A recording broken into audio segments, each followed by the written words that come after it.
Hello everyone, this is Siddharth Bothra. I'm a fund manager with Ambit Asset Management. I'm here to talk about our new AIF that we are launching, which is called Ambit Pricing Prowess Fund. This fund is aimed at niche long-term investors who are looking for superior absolute returns by investing in quality businesses with pricing power. Our investment strategy is designed to achieve our objective by minimizing the behavioral biases and the institutional imperative. There are 5 key factors which differentiates our fund. The first one being mindset, where our focus is to think more in terms of decades rather than the next quarter.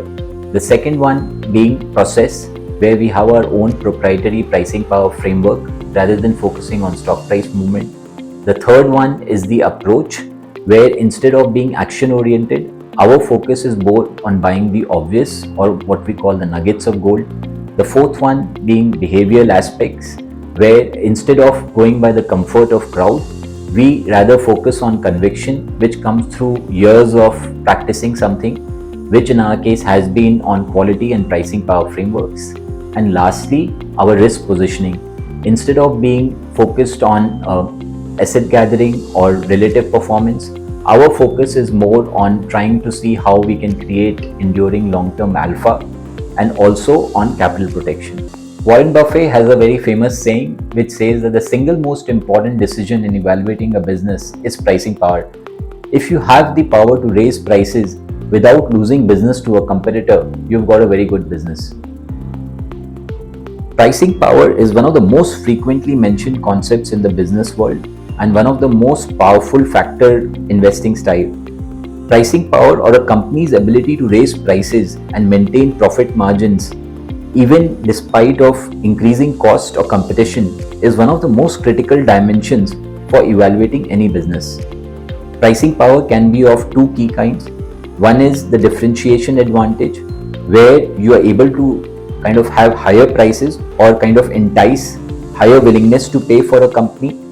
The second being cost advantage, where you are able to have a cost which is significantly lower than the industry-wide average, and it is very rare sometimes to find companies which have both these advantages, where they are not only able to kind of increase the willingness to pay, at the same time are so cost focused that their cost is significantly lower than the industry. So why pursue pricing power plays? Firstly, they are a great inflation hedge. Pricing power companies can raise prices to offset inflation, thereby preserving their real earnings and shielding investors from the eroding effect of rising cost. Secondly, they drive higher margins. Unique value propositions and strong brand recognition allow them to command premium pricing, which withstands competitive pressure.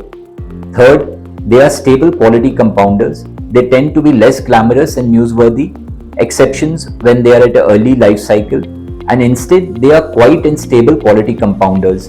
The fourth point being they have very low volatility. Strategy works across multiple global markets and economic cycles, making pricing power a cornerstone of resilient high-quality portfolios. Lastly, the value creation and premium valuation. The ability to have pricing power can support premium valuations as investors are willing to pay a high multiple for companies with predictable and sustainable growth. So when you get the pricing power play right, that's when you create the Lollapalooza effect. So the Lollapalooza effect in business is about getting multiple mutually reinforcing factors right. And this, in our investing style, we do by finding all these 6 key variables that we have, which kind of confirms whether a company has pricing prowess or not.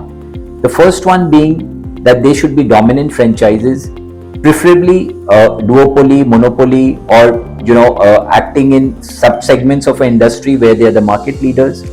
The second one is the key one, where we want to look for companies which have a key advantage in what you call is the most important consumer variable, which should have very high variance.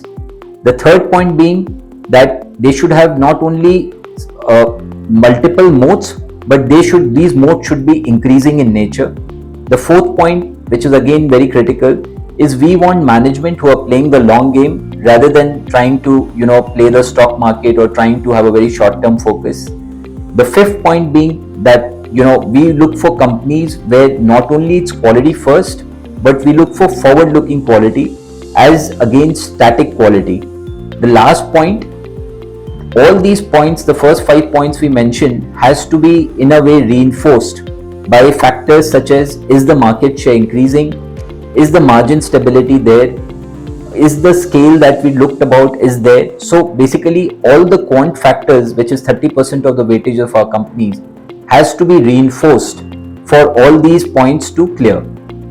Our investment frameworks is divided between quantitative and qualitative frameworks. We give 30% weight to our quantitative frameworks, which acts as a reinforcer for our qualitative frameworks, where we give the maximum 70% weight. What we try to do is that each of the qualitative frameworks should in a way be proved or reinforced by the numbers which is there in the quantitative framework. When we have a company which is able to pass through both the bucket, that's when we find companies which have potential pricing power. While there are plethora of PMSs and AIFs which is supposedly focused on quality, we believe we are differentiated here because of these two key aspects. The first one being our focus not only on established pricing power plays but on emerging pricing power plays. What we see below is an exhibit from Professor Damodaran, where he talks about a corporate life cycle, where he says that just like a human being who goes on from an infant to an old man, even a corporate goes through different life cycle, and the position which we have marked in green is the stage 2, the late stage of young growth, and stage 3, which is high growth. This is the segment where you find many so-called emerging pricing power plays, where we look for factors where all the qualitative aspects are meeting, and sometimes the quantitative factors may not be there, that is, it may not have a 10-year history and so on. So this is the point one. The second one being our focus on forward-looking quality rather than static quality. What we mean by that is that while static quality is indexed to the past, we seek companies that will be successful over the next 5 to 10 years. We go beyond the conventional wisdom and apply our pricing power framework to identify companies which we think will be as successful over the next 3 to 5 years. Our investment focus is to find companies in the sweet investment zone, which lies between the late stage 2 and the late stage 3 bucket. Since pricing power is such a pervasive concept, we often hear people say that, if a company has pricing power and it's known, then wouldn't it already be priced in? And would the market then offer a consistent outperformance? However, there have been numerous empirical studies which shows that not only are these pricing power companies been able to historically show consistent strong returns, at the same time they have maintained a very low risk profile. Moreover, more importantly, these studies show that these pricing power companies have outperformed and maintained lower risk profile across different geographical markets and across different market caps, leading credence to the long-term ability of pricing power being a key investment factor for finding long-term returns. So unlike the industry, we do not view investing as a treasure hunt. We believe that the fundamental principles of investing are well known. Mankind has made progress by ignoring complexities and focusing on simple questions. Fundamental principles are well known, like the DNA is the common code of life, 7 primary colors are the base of the colors, and all music tones are based on 12 tones and 2 rhythms. So instead of reinventing the wheel, our approach is to leverage on the power of simple and obvious opportunities. Our investment approach is not that of a placer mining, the process of shifting through piles of sand for specks of gold. Instead, we attempt to apply our pricing power framework to find large, unrecognized nuggets of gold that sometimes lie in plain sight on the ground. Howard Marks has a very famous quote which goes like, "There are old investors and then there are bold investors, but there are no old bold investors."